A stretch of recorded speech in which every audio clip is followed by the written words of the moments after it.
All right, Wayne Bettess here, the founder of the Off the Tools podcast. I just want to introduce you to our brand new sponsor, directplumbing.supplies.com.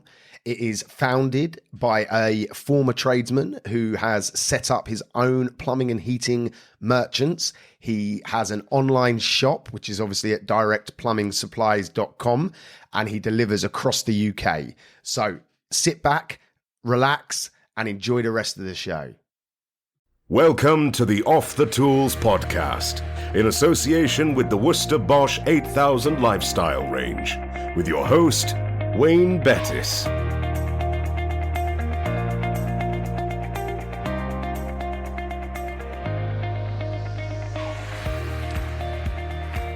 Welcome to this episode of Off the Tools. My name is Wayne Bettess, and today I have the pleasure of being joined by Joseph Valente. Welcome to the show, Joseph. Hi Wayne, how you doing? Thanks for having me on.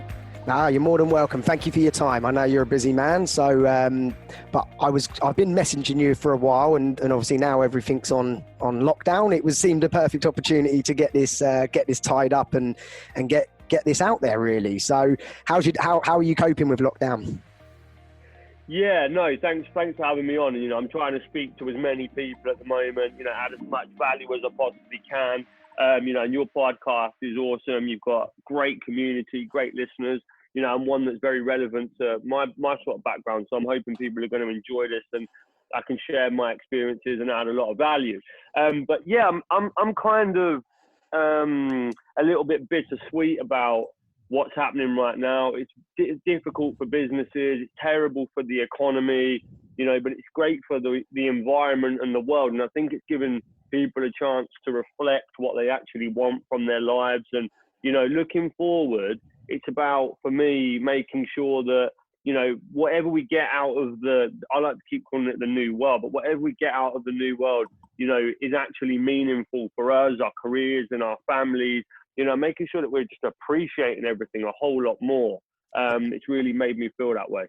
I was talking to my wife earlier, and I sort of said, it seems like maybe one of the lessons from this is going to be about sort of slowing things down a little bit. And like you just said, sort of appreciating what we actually have and what we've got in our own lives. So yeah, I always look for a positive in any negative. So, I echo what you just said there, definitely.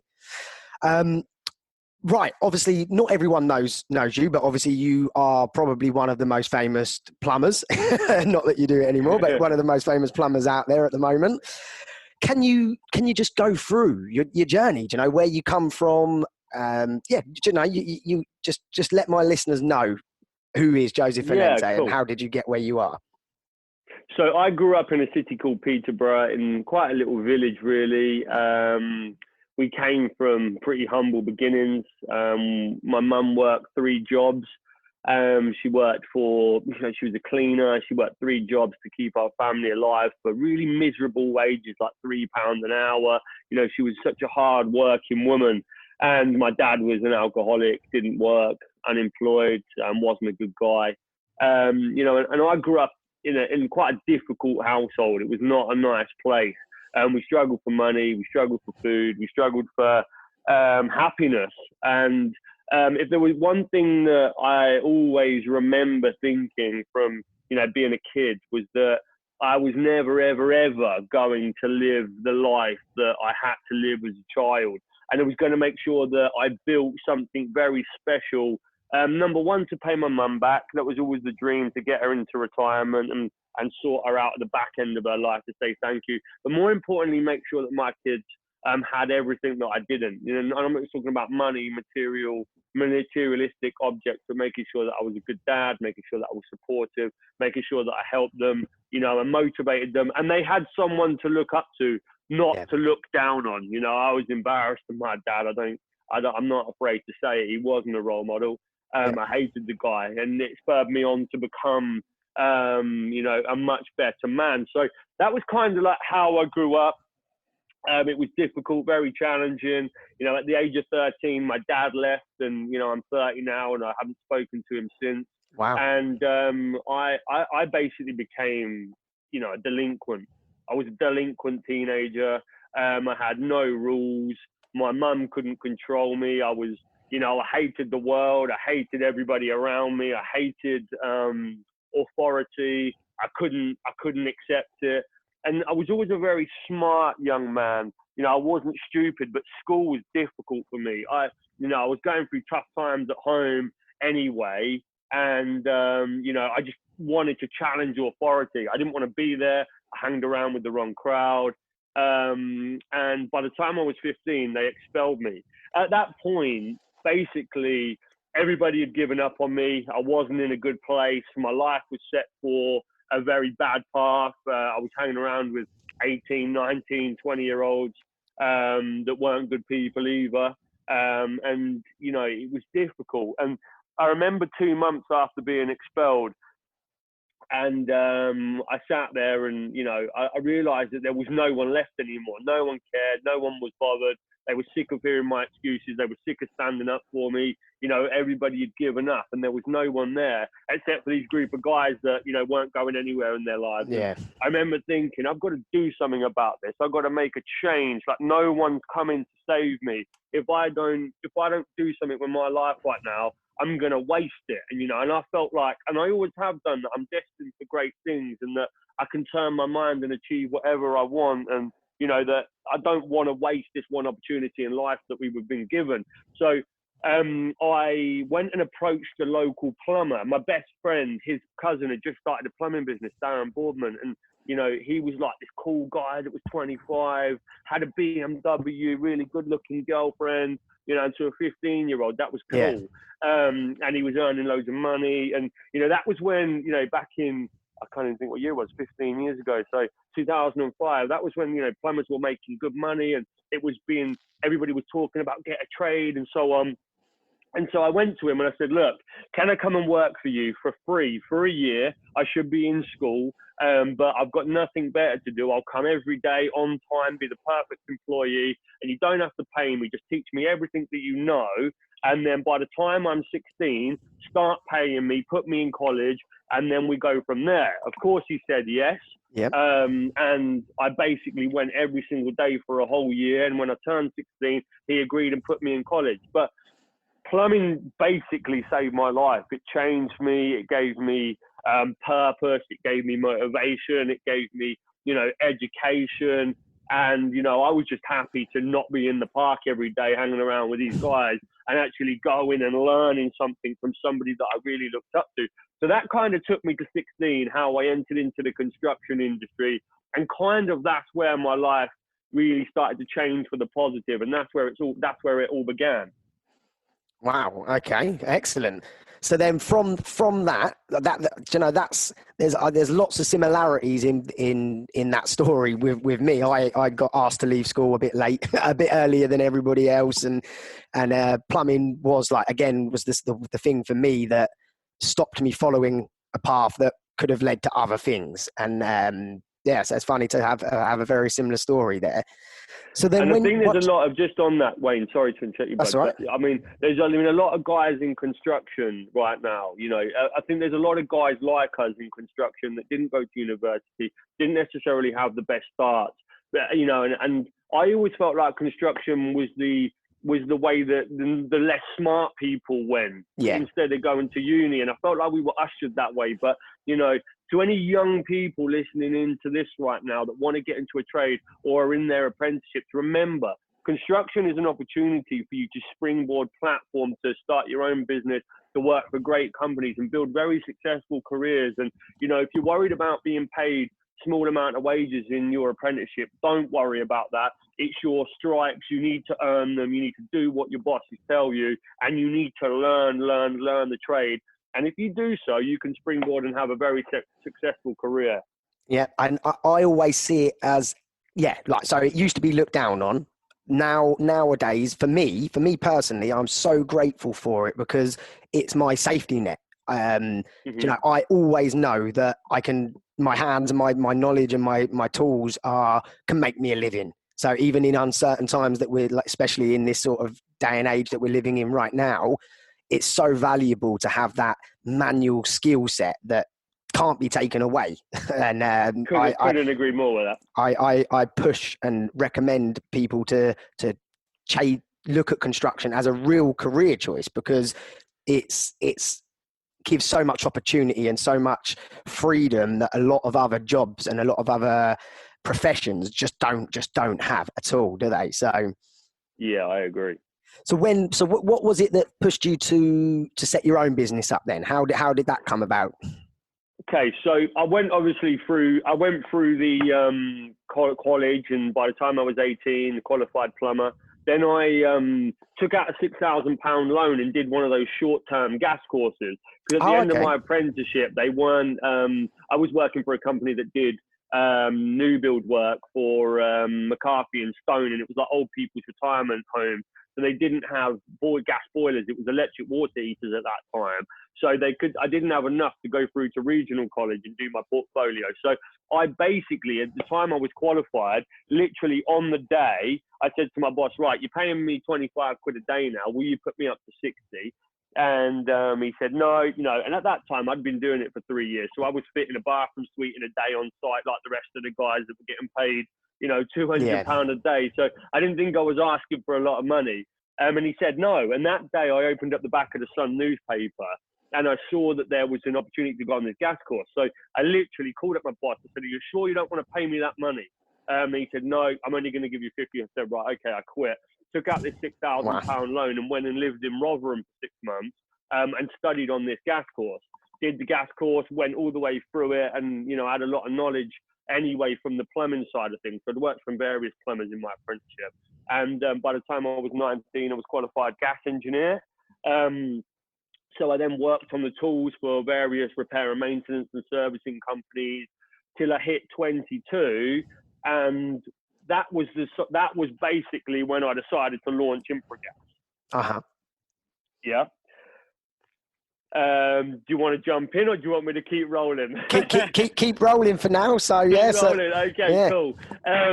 So basically, I hit 22, and I was getting really frustrated. Yeah, and I was servicing boilers. I was doing maintenance work, and I just felt like, wow, is this all I'm going to be doing? I'm 22 now for the rest of my days. I was getting 40 grand a year. It was okay salary. I had my own apartment and my own car, and I was doing okay compared to other 22-year-olds. But I just felt like I wanted more. I felt like I could add more value to the industry. I felt like the industry was very stuck in its ways. I didn't see anybody innovating or trying to bring more value to customers or trying to, change the way that it was done. I saw so many of my bosses wait for the phone to ring. It was madness, and I couldn't understand why they would accept that there was quiet periods, and that when there was quiet periods, they weren't going out and proactively searching for work to ensure that work was coming in to keep us busy and money on the table and so on. So, I decided to change the way that the industry looked at plumbing and heating and so on, and decided that I was going to give it a go. I'd been in the industry long enough. I knew my stuff. I didn't have a clue about running a business.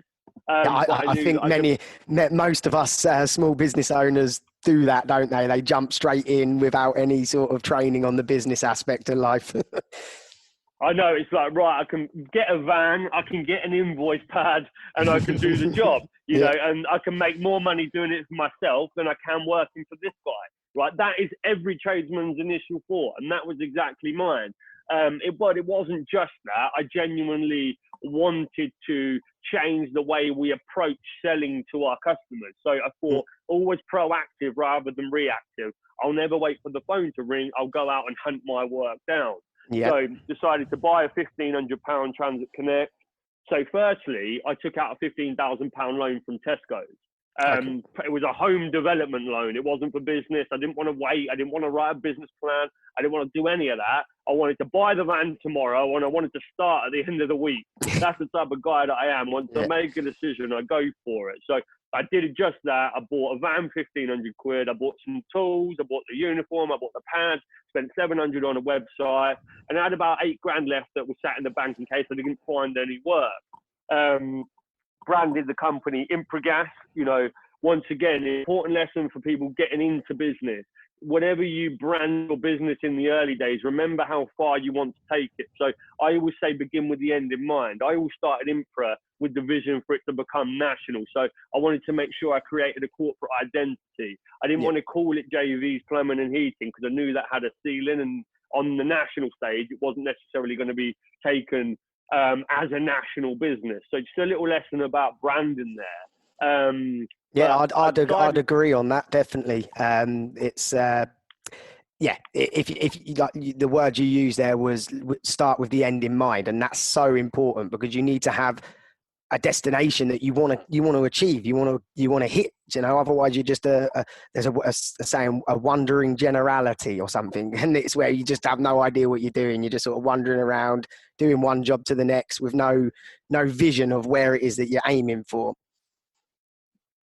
I think spot on. And one of the biggest things that I've noticed in being a coach and coaching businesses is that so many business owners don't have a focus. It's, we're taking more work or we're growing, but to what means, to what ends, why are you taking these opportunities? And you just get stuck in the motion and, what is the final destination? And once you've decided that, you start tying back all of your decisions that drive, the opportunities and the actions to contribute to that end goal. But we'll pick up on that one a bit later on. I think. But, so I decided to call it Impra, which is basically improvise and entrepreneur in Latin. So somebody told me that they had a solar company and they put solar into good Latin to English, and it came out with Aurora. So I decided to do the same, and it came out with Impravio, and that's where Impra was born. And it kind of gave me, something to be proud of, like an entrepreneurial DNA. It ran through the company.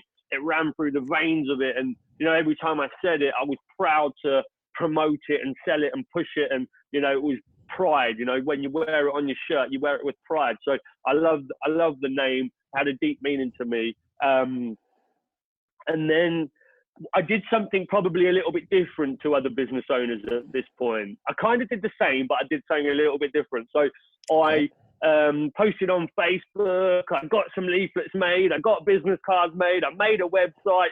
I started telling my mates. I made a Facebook page and sent it out to all my 500 friends and got them to like it. And, and then the phone didn't ring within the first 24 hours. So I'm like, right, okay. I need to get volume work. I wanted to grow, Wayne. So I know that I needed Mr. and Mrs. Smith. Sorry, I know that Mr. and Mrs. Smith weren't going to be enough for me. Yeah. Acquiring an outside tap or a sink change or a boiler change every now and then wasn't going to provide growth. So whenever you want growth, you need consistent levels of work, consistent quantifiable levels of work, and a good solid plan so you can start to build your business around it. So I decided to hit the property management market. I wanted property maintenance to go after landlords so I could get lots of repairs, installations, and they were going to give me bulk work. So when I say earlier about I wanted to change the perception of the industry, the way that naturally construction has the old builder, trousers, halfway down his bum, dirty shirt on, late, dirty invoices, dirty van, and so on. Yeah, that's kind of the perception a lot of people have about the construction industry, whether we like it or not. That's what they would draw if you said to me, draw a builder, right? Do you agree with that? Yeah, 100%. So I went to Moss, right, Moss Bros, and I spent, out of that 15 grand I took out, I spent £500 on a pinstripe suit. It was the first suit I'd ever bought. I'd never worn a suit. I always went to work in dirty workman's clothes, and I always wanted to try what it was like to put a suit on. So I bought this suit. Then I bought a briefcase and I bought an umbrella. Didn't have anything in the briefcase, took the umbrella with me, and I decided to hit the high street. So I was walking up and down Peterborough High Street, walking into estate agents with this umbrella, with this briefcase, dressed in a pinstripe suit, going in and pitching, hi, I'm Joseph from Impra Gas. We offer 24/7 emergency breakdown, repair, installation. I could start today, start tomorrow, whatever you need. They're super enthusiastic, super young. And they're looking at this guy like, who the hell is this guy? He's coming in here dressed like a banker, and he's trying to promote plumbing services. And I think that angle really worked for me because it shocked them. And then they saw what image I was trying to create for my plumbing business. So, anyway, long and short of it is they all turned me down. I went to about 50 estate agents that day, rejection after rejection. And then I went home, a little bit deflated, demotivated. I had a power flush to do the next day from one of my friends off Facebook. And then I thought, right, on Thursday, I'm going back to these estate agents. There's no way I'm giving up. So I put the same suit on because I only had one. I tried to change the tie so it didn't look like I was wearing the same thing. And then I went back in there and I said, look, hi, it's me again. They said, look, we told you we would contact you. What are you doing back here? And I said, well, I'm hoping that somebody's gone off sick or, you've booked too much work or something like that. And anyway, lo and behold, I came out of that day with 2 new estate agents signed up. One had a 600 home portfolio and one had a 250 home portfolio. And they actually were desperate for contractors, but they didn't tell me on my first visit because I think they wanted to see what I was about, how hungry I was, and if I was going to deliver. Yeah. Anyway, the next day, 30 works orders landed in my inbox, 30 of ball valves, maintenance, PCBs, gas safeties that were 10 weeks overdue. It was insane. The next day, 30 jobs, and I was working 6 a.m. till 10, 11 o'clock at night because these people hadn't had these maintenance jobs done for so long. This went on for a week. I took my first apprentice within 1 week of starting the company. I employed my first plumber within 1 month of starting the company. I had my first office above an estate agent within 6 months. And then I kind of, if we just fast forward to when I was 25, so I've been in business 3 years. This is before the apprentice. Yeah. I had 7 plumbers working for me. We were doing about $500,000 a year, small office above an estate agent, and about 3,000 homes on contract just by dominating the estate agent market, but using, a different perception of how they saw the industry. Like I was on time. My customer service was insane. I answered the phone 24 hours a day. Whenever they needed a job done, it was done. And that reputation basically allowed me to conquer all of the property management stores or whatever you want to call them in Cambridgeshire. And, we became number 1 in that marketplace. And, there's some good lessons there for people. Number 1, change the perception. Number 2, if you get rejected, don't give up. And number 3, if just because somebody's already doing it doesn't mean you can't do it better. Yep. No, 100% agree. Again, it's scary how similar this is to how I built my first business. And we'll I won't bore everyone with that again. We'll come to that later if it gets brought up. But it's really refreshing to hear that you had all these fresh ideas and do it. And I think the key, sometimes there's the risk of just being different for different sake.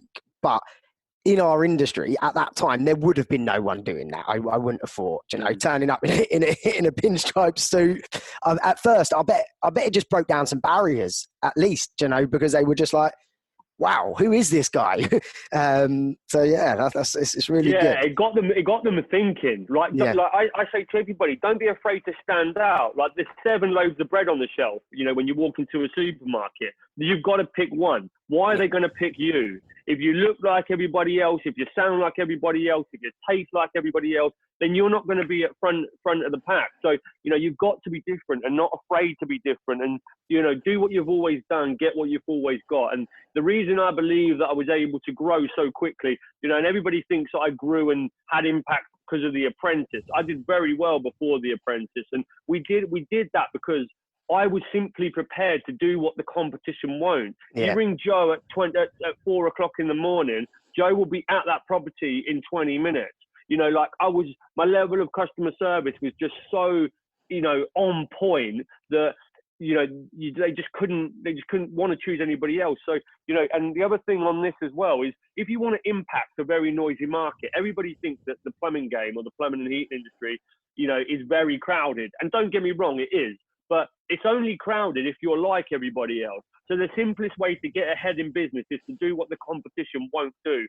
And you can put minor tweaks on your business model and it makes you stand out, leaps and bounds of the competition. Line yourself up against 10 plumbers. And if you're slightly different than the other 9, then you're going to look like you're innovating and disrupting, and spearheading the industry. And people will see that value.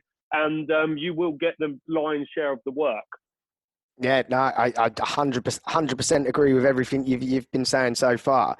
So let's fast forward a little bit. Obviously, you went on the national TV program, The Apprentice. If it's okay, I don't want to dismiss it, but I don't want to go into too much detail about it. Just briefly, what made you do it? Did you genuinely believe you could win it? As at the time you was like a small plumbing business, or not small, but you know what I mean. Yeah, and then we'll crack on with what happened after, if that's all right. Okay, so the reason I decided to go on it was because I hit 25. We were doing okay. I had $500,000 turnover, 7 plumbers working for me, but I was a plumber that had started a plumbing business. I wasn't a plumber that knew how to run a big business, and I wanted to go national. And you know, I needed support. So number one, I needed mentorship. Right, I didn't have anybody around me. Everything I was doing was on my own. I was learning as I was going, and there was no business advisors, no support. Nobody teach me how to put in infrastructure, systems, processes, financials, growth strategies, forecasts. I didn't have any of that. I just had ambition, and everything was running through my head. So I knew I'd hit my ceiling, and I needed support to get to the next level from somebody that had been there and done it. Number two, I needed cash. So I needed to grow, so you needed cash investment. And then number three, I wanted exposure. I knew that I wanted to be seen as number one in the UK. So I knew I had to get in front of, I needed some people to somehow see my name. And The Apprentice came along, and, it was one gloomy night on January the 9th. I came in, and there was I got my phone out. I was real depressed at the time, lost my mojo, lost my motivation. And Lord Sugar's page came up, and it said, final call to win The Apprentice.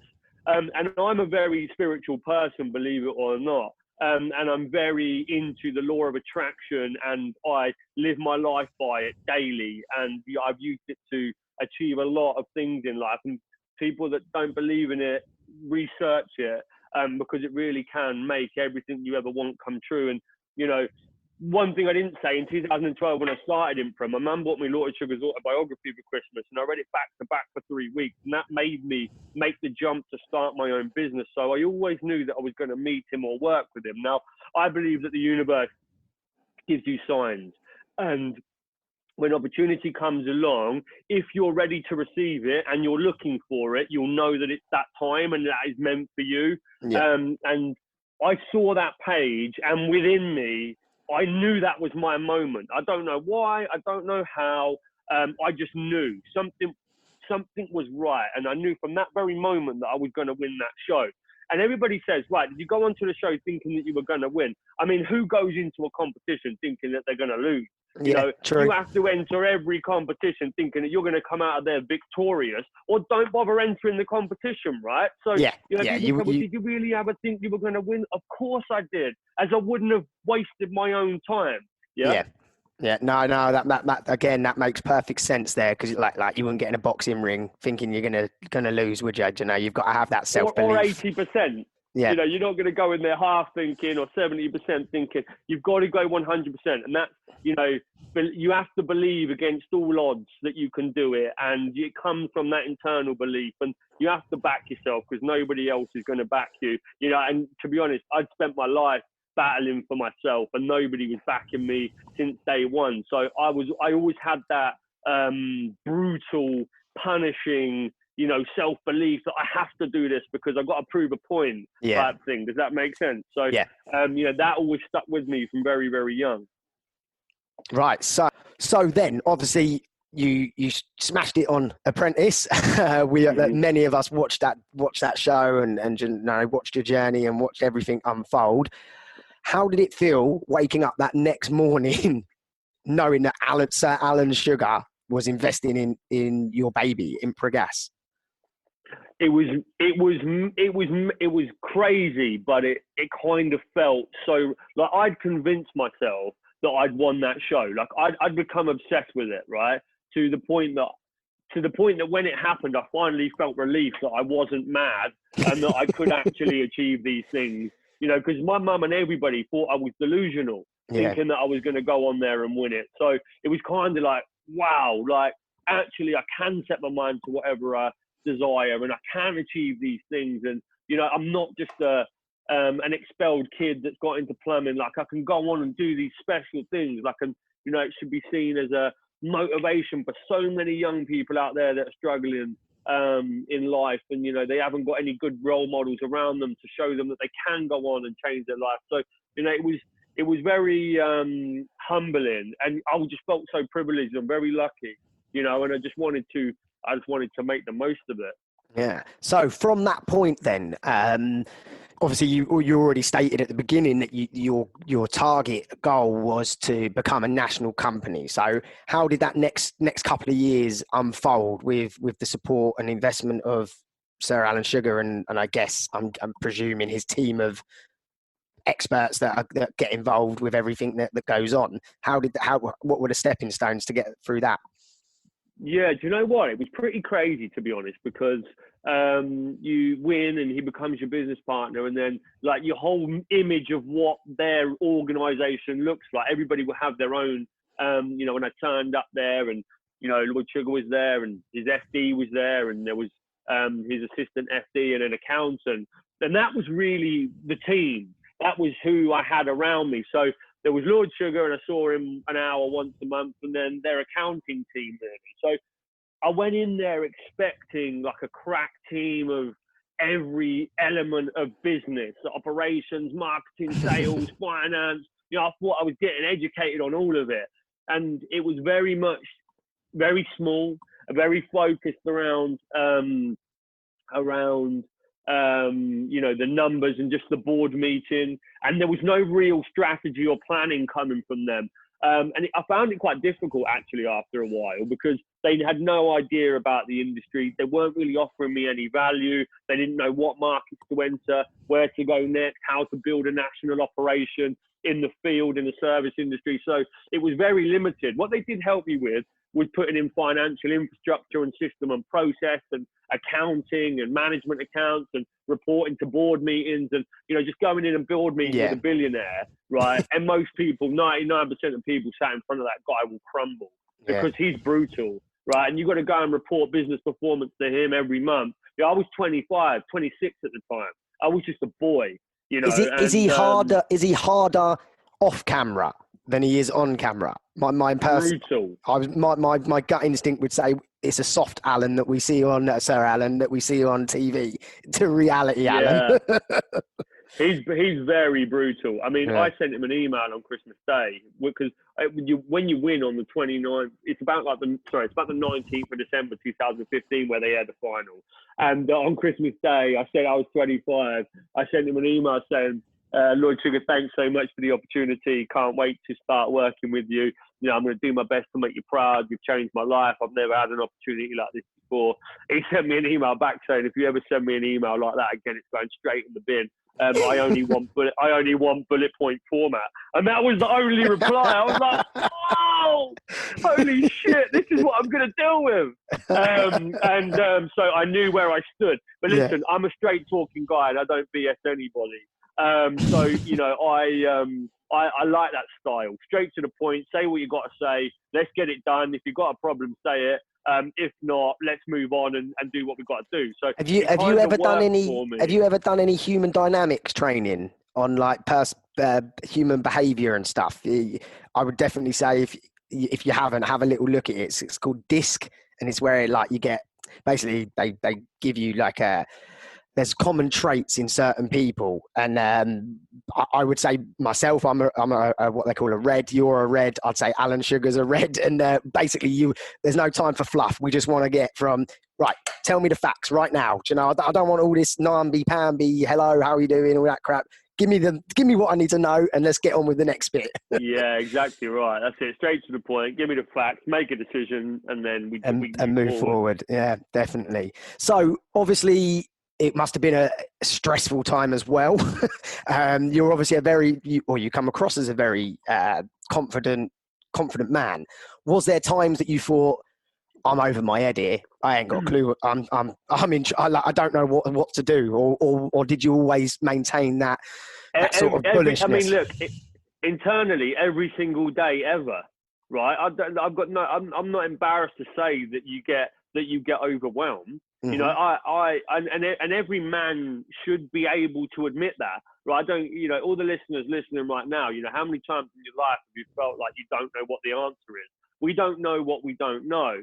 And I think that, you know, understanding and being self-aware of what you're good and what you're bad at is a good trait. And, you know, it was many, many times that I was, you know, stressed out of my mind, absolutely clueless on the next move.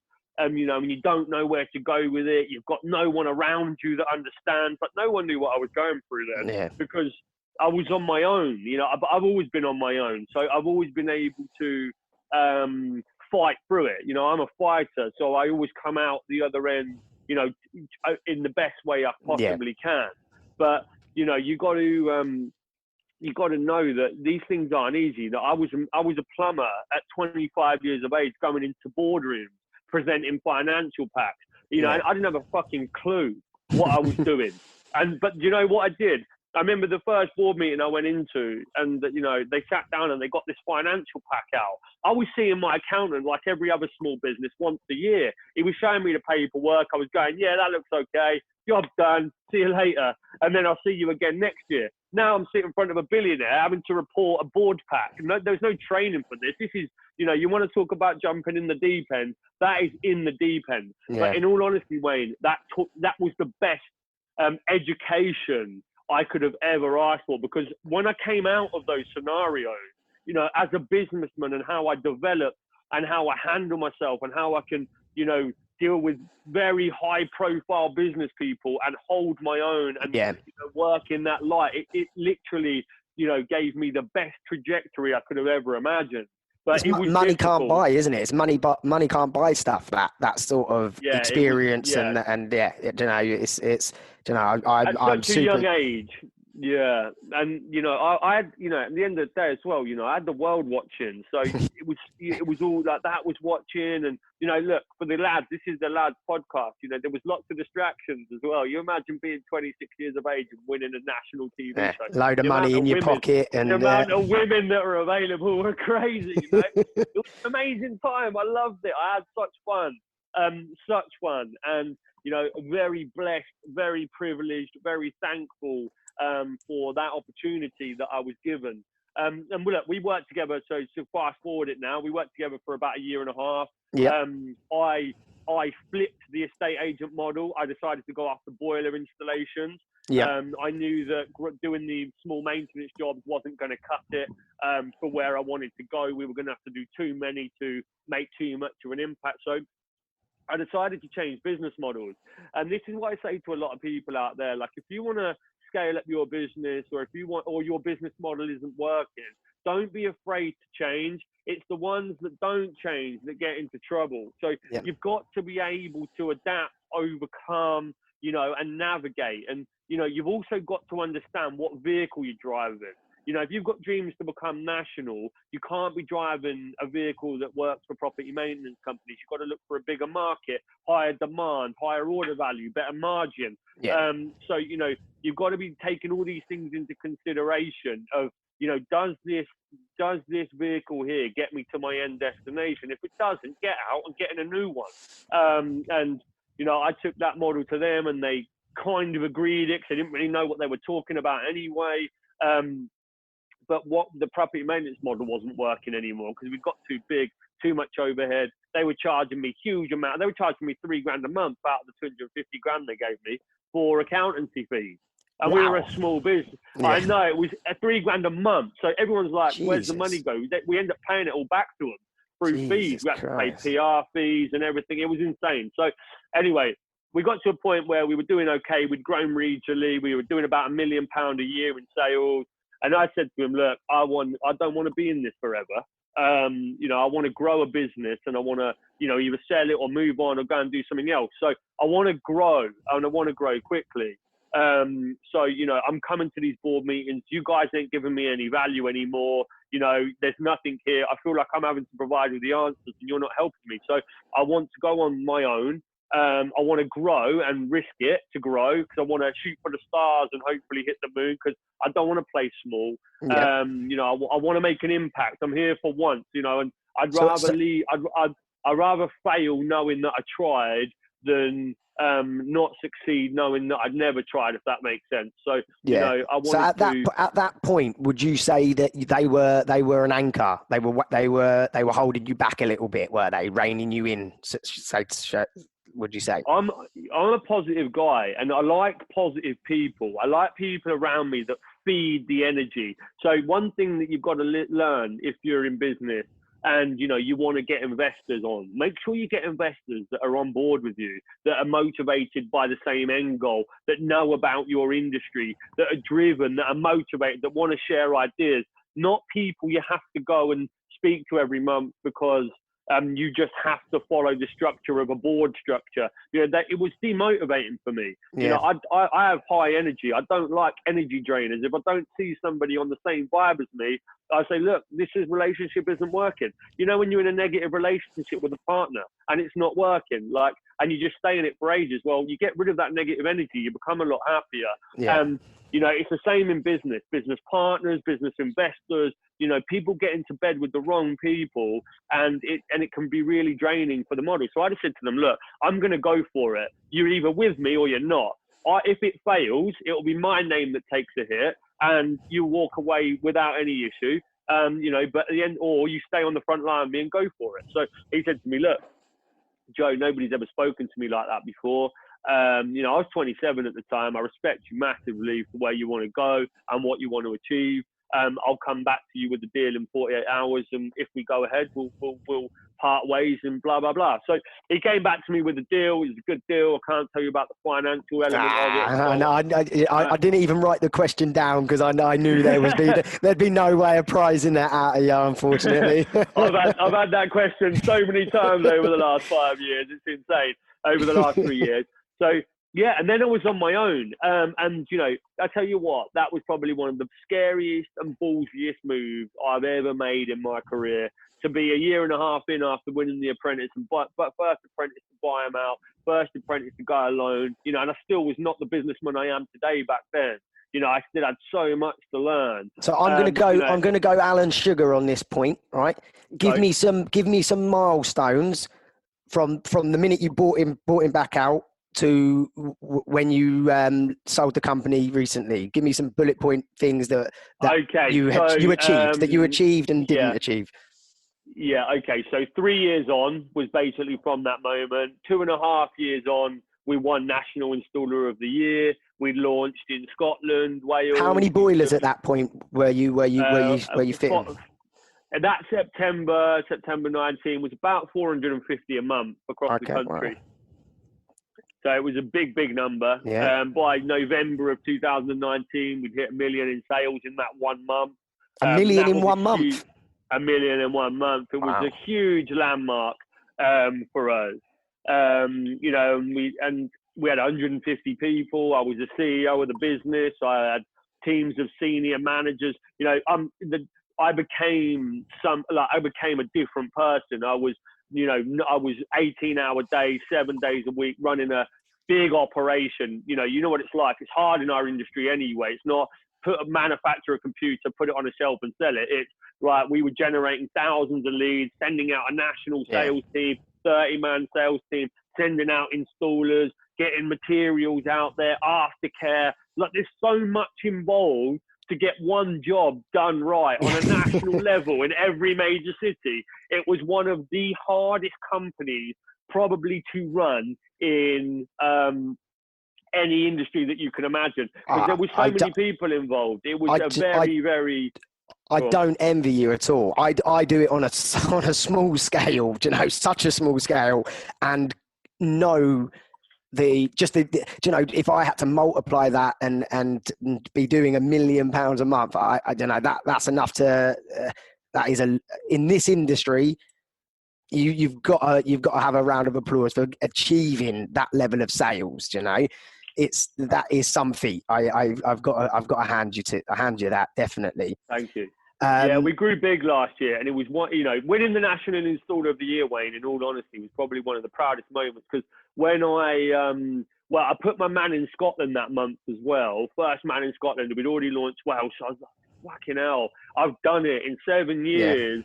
we've got a man in every major city. And, you know, from one man in a van to that, you know, because I always dreamed of that. That was all I ever dreamed of. But at the same time, I knew that was my time. I knew my time was up. I knew.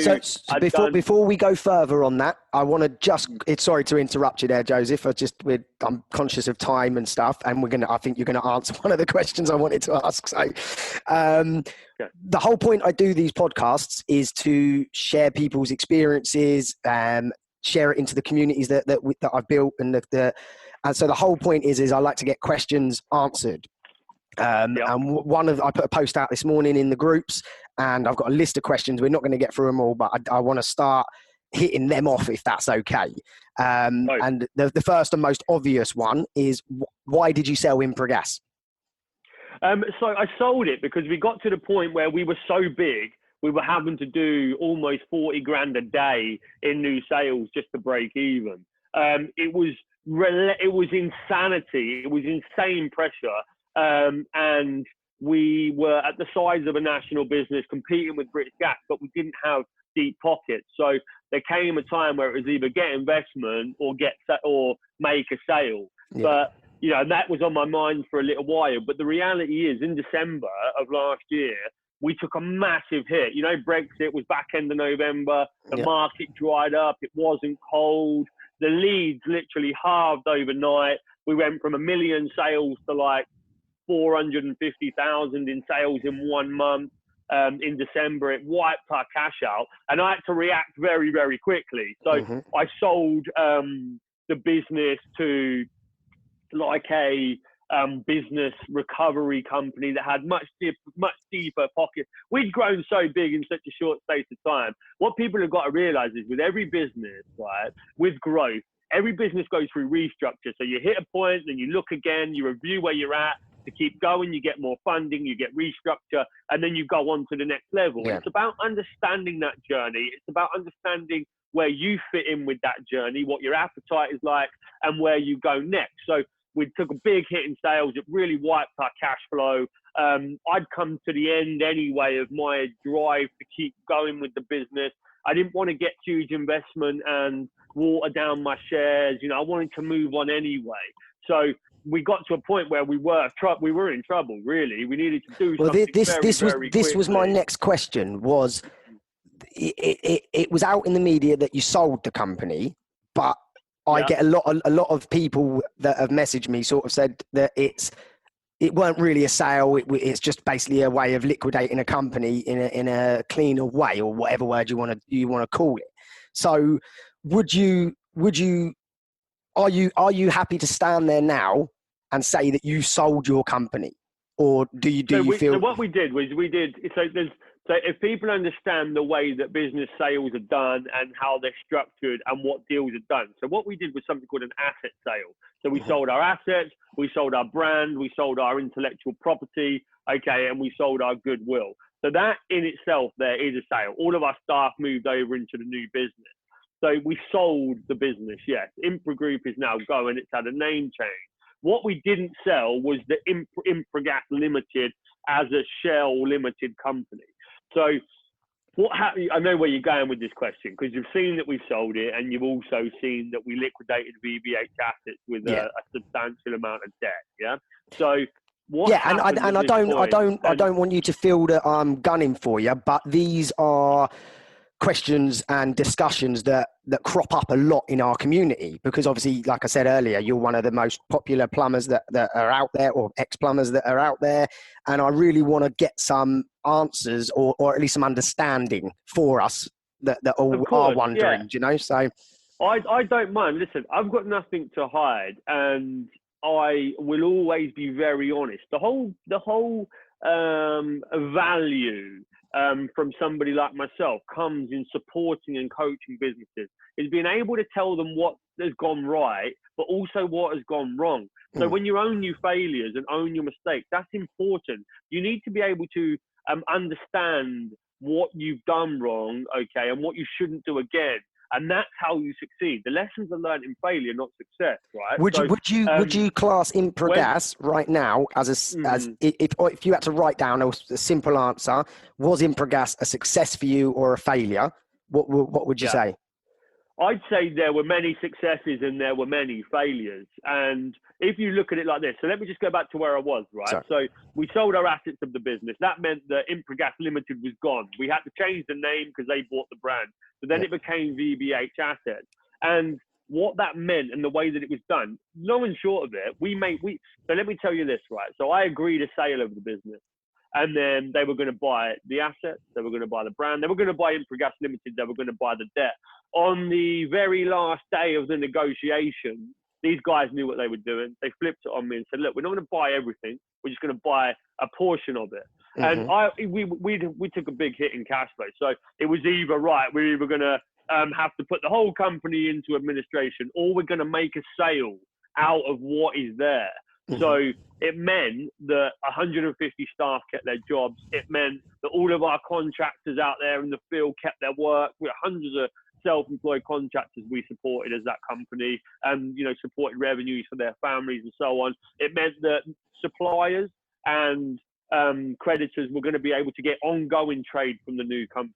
But what it meant, Wayne, which was very horrendous and savage and horrible, was that we had to shut the company down, the existing company, with debt to creditors, and the bulk of that was for suppliers. Now, so on that, did you make a profit from selling the business then? I didn't know. Right. Okay. So I think a lot of people have wondered that. I didn't make a profit from selling the business. The business wasn't in the greatest of health. Yeah. Okay. No, I appreciate your honesty there. Yeah, the business had delivered a great opportunity for many. I provided and created jobs for hundreds of people. Yeah. And, we'd achieved amazing things. It was my first company. It was a company that, I challenge anyone to build a business like that from scratch in 7 years. Joseph, I'm in no way trying to undermine what you built. What you did was fantastic. I just really wanted to get these few points out to address it. And the fact that you said you didn't make a profit from the company, that to me says a lot. Yeah, I think there's been a few people that had looked at me, right, and looked, I've seen it on social media, Wayne, and there have been people saying that I'm a con man or something like that. Like the company got shut down, right, and it was a Phoenix, and they bought the brand. It happens all the time. It's a law that's allowed to happen in the UK. It's absolutely horrendous for the people that get hurt. And I never set out to do that, that's not what any businessman would do. Right? I didn't benefit or gain from it, but what I did do in a very difficult time for so many was I managed to rescue 150 people's jobs. I managed to rescue ongoing business for these creditors, and keep going what this business had built. And, that was what my main focus was. It was a very hard time, a very difficult time for me, and I came out of it, a CEO, right? What I took from that business was not huge wealth, right? Because I started a new business, right? Yeah. So I didn't take huge wealth. I took experience. I took huge wealth and experience. Yeah. Right. I know how to run a national business with 150 staff and everything that takes, and how to deliver £1 million in sales a month. That was my value. Do you regret, while you were building Impra, that you sort of went after the one-man bands in your marketing? Like, that was one of the questions, because obviously with what you're doing now is to help them, whereas in your marketing 2 years ago, it was demonizing them. Did you see where I'm going with that? Like, do you regret that? Yeah, is that a decision? If I remember what you're talking about, Wayne, so I remember there was a bit of an uproar about one of the brochures that we put out. Yeah, that's correct. That had a selection that said, look, this is British Gas, this is Impra Gas, and this is what like a sole trader would deliver. Yeah. All that competitor analysis was meant to show that not, when you're going with a bigger company, you're not getting all of the same products and services. I love one-man bands. I was a one-man band. I hope you know from this podcast that I've come from a humble place. We're not trying to destroy one-man bands or their reputation. I didn't suddenly go, right, I'm going to kill off one-man bands and make them look like they're a load of shit. What it was one of our marketing team had an idea of how to show a customer in a home, if you buy from British Gas, you'll get this. For the majority. If you buy from us, you'll get this, you'll get this. I understand why people, but everybody was just trying to shoot me down back then. Like, it didn't matter what I said. I was getting thousands of people trolling me out, saying I was a piece of shit, commenting on my looks, like, it was just endless. Like, every time I posted on social media, I had 50% love, and 50% hate. And I never understood why I got hate, especially because I was a hard-working young guy that battled on his own to build his business. Like, I've always thought people would give me respect for that, but it was a strange one. But look, I will personally apologize to any one-man band right now that ever got offended by that marketing. There was, it was not a direct attack on you. I came from the trade. I love the trade. The trade gave me everything that I've got right now. And I'm supporting small businesses as much as possible, and I want to help and I want to give back. So look, apologies if it offended you, but it wasn't my intention. Any man can make a mistake, but a bigger man can apologize and realize it. So again, I appreciate your honesty. I really do. Last little bit on that. Do you have any regrets in the way that you handled the exit from Impra Gas? Do you think you should have maybe been a little bit? I'm not saying you lied. I'm saying a bit more transparent in everything that went on. Does that make sense? So what? Saying that it was an asset sale from the very beginning? And sort of not labelling it as. I think labelling it the minute you put the word sale in, everyone's natural presumption is that you've sold it and got a lump of money. That's just like human nature. If you sell something, you presume, and I'm not saying presumptions are right. I'm just saying people presume that money's changed hands and that you've benefited. So then obviously as things progress, and obviously then you see that the company's been split and the assets have gone one way and the debt and the liabilities are all being left. And so do you think you could have handled that better? So what you've got to look at is so if somebody doesn't like the fact that we use the word sale, that's their perception, not mine. We sold, when we signed an agreement and transferred everything, it's called an asset purchase or an asset sale agreement. So we sold, we sold Impra. Yeah. That was what we sold, but we didn't go, you're not going to go into the media and go, right, I dissected it, I stripped this bit, I stripped this bit, I stripped this bit, I stripped this bit. Look, we've sold it to this guy who's going to keep everybody's jobs intact. They're going to go on to keep running the business. They're going to support the suppliers by continuing to give them work. They're going to support all of the self-employed people that we have in the business nationally. And it's positive. It's trying to create a positive story. The reality is, if we'd have gone into administration, it'd have been a lot worse. Yeah. Then, everybody would have been in a bad position. So you say, you've always got to be thinking about, look, just because the terminology is used, that was a sale. It was a sale of Impra. They bought Impra. And we did some great things in keeping the staff, keeping the self-employed guys, keeping the brand going, supporting and serving existing customers. Those guys said they would honour all of Impra Gas's other customers.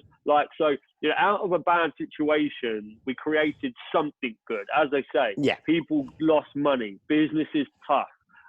People don't always win. It's risky, whoever you work with. But nothing underhand was done. And, I'm very sorry that people lost out. That's not my intention. But I didn't win massively from it. I kept credibility in supporting my people and my staff and doing what I did. But, I also learned a hell of a lot. And, it was sad that it came across where people thought that. I think it was like a mixture of some of the things that you did in the build of Impra. So like the strategy of where you offered 10 years free servicing. I remember there being lots of discussion like how can this guy, how can you ever have a realistic chance of honouring that? So when then obviously as things unraveled and got to the point where the assets were sold, it sort of like highlighted, look, he was obviously only offering that. So that's where the word charlatan and stuff like that gets bandied about. So do you regret that strategy? Do you think that was a bit of a short-sighted getting where the way you offered 10 years servicing to people? So what you've got to look at is, people found it difficult to compete, but every big company has strategy in terms of their offering. So whenever you look into terms and conditions, which was made very clear to our customers, if a customer wasn't able to book the service within a certain period of time, or they didn't have it within the 12 months, then the rest of the service plan would be void. So it was in the terms and conditions. They were very clear. So not everybody followed on with the service plan. So there was lots of ways that it made it viable.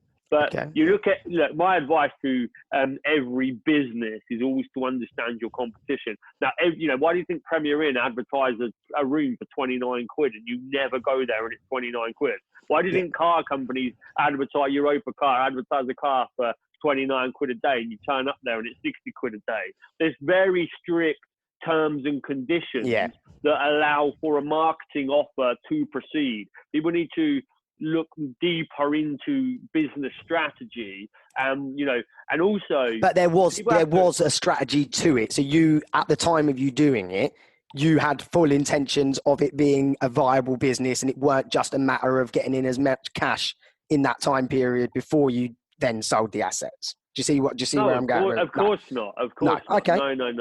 Yeah. Why do you think I bust my ass to make a sale so the brand lived on and everybody got supported? Because the reality is, if I came away with nothing, I could have folded Impra and let it go into administration and walked away without all of this aggro. Well, so I bust my ass to save the company and everybody's job and give work to ongoing suppliers, and for what? To what benefit to me, other than the fact that that's because I'm credible and I tried to make the best out of a bad situation. If not, I could have said, right, we shut the whole doors, walk away, Joe, move on and go and do what you've got to do. So this is why I've asked these questions. This is why I've asked these questions, because I wanted the community, myself personally as well. We wanted to hear this, and I think you being so honest and open is a good thing. So, do you have a message to any of the smaller companies that obviously got hurt in the transition of everything going? So I know of a few people that were left with no payments on stuff, and is it just business is business and it's just the way it is? It's sorry, but we were a big company. Like, my name's on the chopping block because I was CEO. But remember, we had 150 people. I had a team of senior management. I had shareholders and board of directors. Like, every decision that company made wasn't just mine. So I'm sorry for what happened. We gave you the work and we paid when things were going well and when we struggled. And if we didn't make any payments, it was because we were in trouble. And that's what happened. Would you say you grew too fast? Do you think that was one of the pitfalls, or do you think speed didn't have any? Because obviously, I think speed always puts pressure on things, and in hindsight, maybe we should have gone slower. Maybe we should have done things differently. But everybody can say that, Wayne, right? I bet there's a million things in your life that you said, look, if I'm looking back, we would have done it differently. I wish I didn't do that. I wish I made that decision there. I wish I made that call there. If I'd have done that, it would have been a lot different. 100%. And there is with everything. And nobody listening to this and nobody in the world can never say that they've made a wrong decision.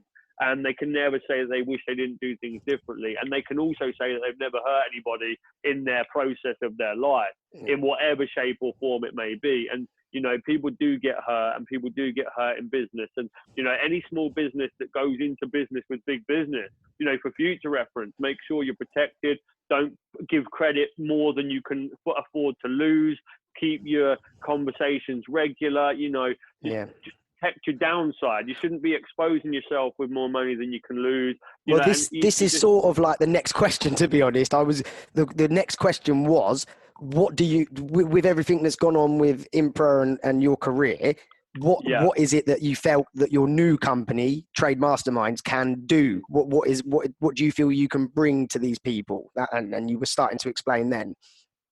So I think you've got to look at my journey, Wayne. So I've gone from one man in a van to running a national business. Impra delivered £1 million in sales a month. We created a national organisation, a national supply chain. We generate thousands of leads a month. I understand success. I understand failure. I understand exit, sale, administration, liquidation. I can tell you what not to do before you're about to do it. I can tell you what to do and what's the right thing to do. We lost a lot of money. We've made a lot of money in the past. But the reality is, right, you need a coach in business that has been to the top and has also seen what the back end looks like. Like one of my coaches that helped me, who had a £50 million car business that went into administration. He knew all of the processes that were coming when we were in trouble. So he knew what the reality was. Having that guy by my side at that point when things were going wrong right, was probably the best thing ever. Yeah. So I had a couple of people. Go on, bud. Sorry. I was going to say, well, I had a company that went into liquidation, and I was on my own, and it was such a horrible experience. But on reflection now, like you just said there, that it gives me so much knowledge of noticing these warning signs in businesses. You know, I can spot, looking from the outside into some businesses and know, oh, they're heading into trouble, or, you know, they're doing this. Do you know what I mean? So I can sort of agree with you on that. And I think you got to look at this, right? So people are very short-sighted, I suppose, when it comes to looking at businesses. And, you know, if a business goes into administration or a business goes into liquidation, it doesn't necessarily mean that the people running the businesses aren't any good at running the businesses. There can be a whole host of different reasons. If we'd have made the sales we were going to make in December, we'd have had the cash and we'd have still been pushing on. Corona probably would have wiped us out from, you know, having to stop that business. But you can only control what you can control. Remember that. And that's every business owner. You can't control the market. Your business is about to pop because of Corona and your sales have dropped and you've run out of cash. You can't control that, right? You can only control what you can control. So you have to remember that. And if something negative happens, that doesn't mean that you're a bad businessman or, you know, and you don't know what you're doing. You know, I had a couple of people on Twitter when I put posts up saying, how on earth can you teach business when your business, you know, is half gone into liquidation and has half done a sale? I think that makes me so much more qualified to support businesses in what to do and what not to do than it does if I'd have just gone on to succeed.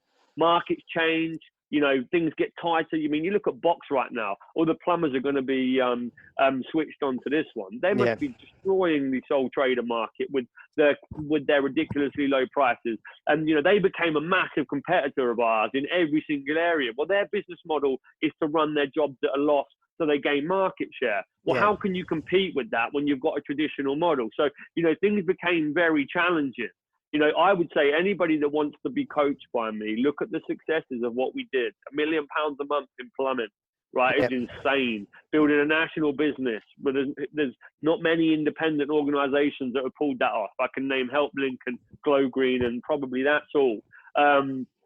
And remember that, you know, business is good. When the going's good, the going's good. But what you need to be able to do is when you've had a problem, the whole point of a coach is usually to help you through problems. Because if you're winning, you're winning. You don't need help. You're loving it. So when you ring up and go, oh, no, we've just had this happen with the HMRC. Oh, no, we've had this case get brought against us. Oh, no, we, you know, lost our main MD, or, you know, whatever it is, what do I do? What do I do? Or we've had this opportunity for acquisition, or this opportunity for sale, or, you know, should we enter this new market? Is it profitable? And so on.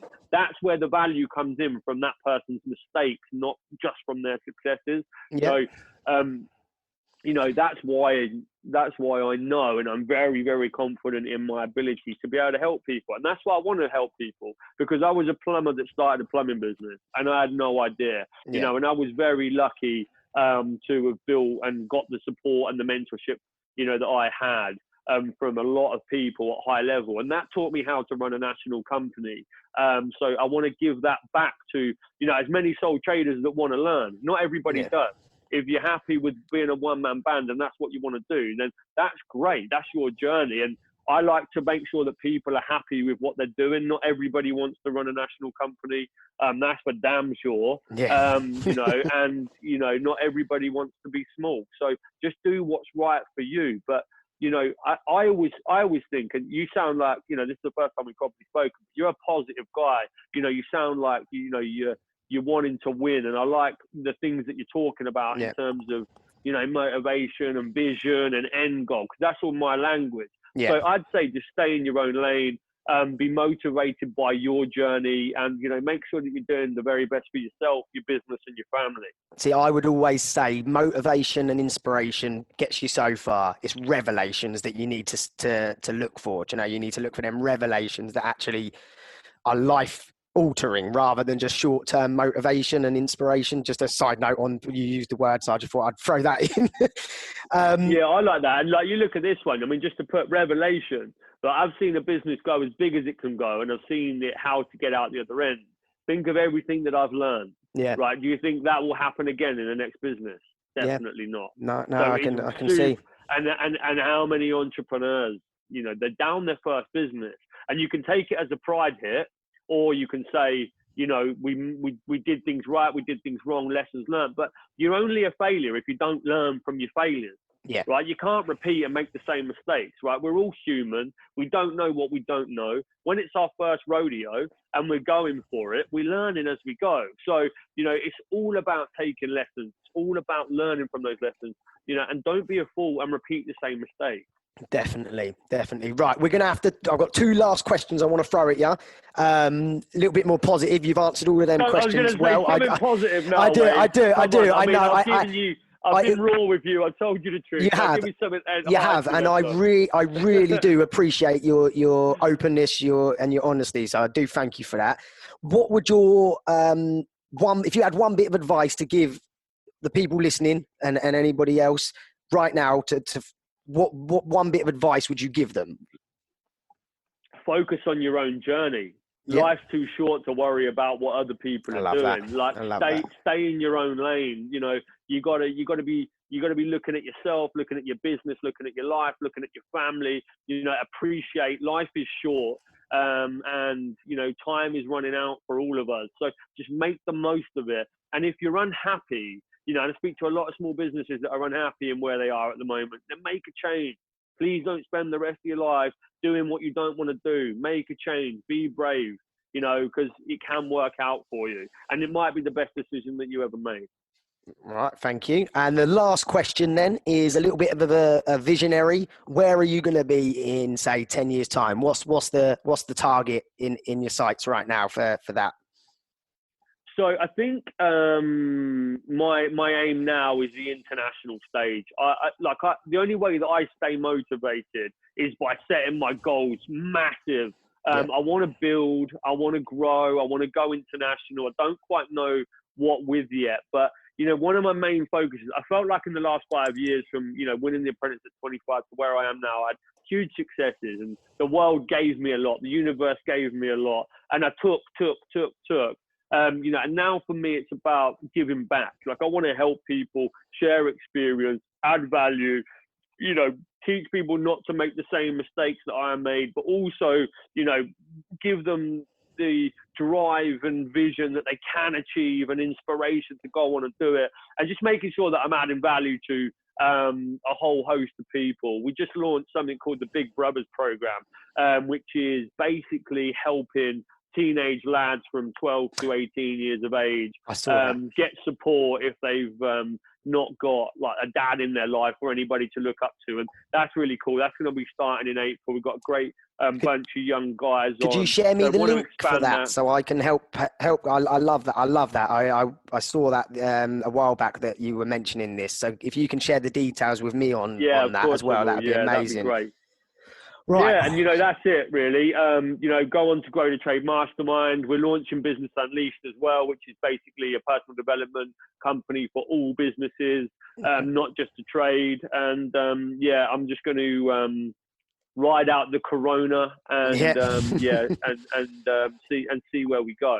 Right. Well, again, I'm going to just say thank you for Joseph for spending some time with me. I think we've been on nearly an hour and a half. So for you guys that are still listening, I appreciate that it's a long episode, but I feel it's been very valuable. I think Joe's answered some difficult questions.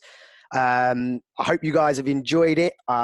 Massive thank you and gratitude over to Joe for spending the time with me. Anything else you want to finally say on the final words? Look, I love the construction industry. I love sole traders. I love one-man bands. If you ever need anything from me, you want to know about strategy or anything like that, then give me a message and I'll do my best to add value to you and your business. But, once again, stay safe, take care with Corona, and start planning for when the world starts again. I think you're going to get huge demand in the domestic market, maintenance and installation. People are going to be in their homes a lot. They're going to be using stuff and they're going to need services when it all kicks back in. So start prepping and put your strategy in now, ready to take the opportunities that come. Definitely. Thanks again, Joseph. God bless everyone. Take care, buddy. Bye-bye. Thank you for listening. This episode was brought to you by Off the Tools in association with the Worcester Bosch 8000 lifestyle range. I really hope you enjoyed the show. I just wanted to put it out there for anyone listening that I offer business coaching, but also life coaching. My life is centered around something called the 3 Bs, which stands for body, business, and balance. When you work with me as a coach, we tackle all 3 aspects of life. So you as an individual, body, mindset, health, fitness, knowledge, education. Business B obviously stands for your business, improving, maximizing opportunities, elevating, making more money. And balance stands for your friends, family, loved ones, making time for everything in your life. And the 3 Bs is the core element to that. If you'd like to learn more, I would ask you to reach out to me on Facebook, Instagram, TikTok, wherever you might be consuming my information. Or you can email me directly at wayne@offthetools.co.uk. I'm here waiting to assist you to elevate across all aspects of life. Have a good one. No excuses. Let's go.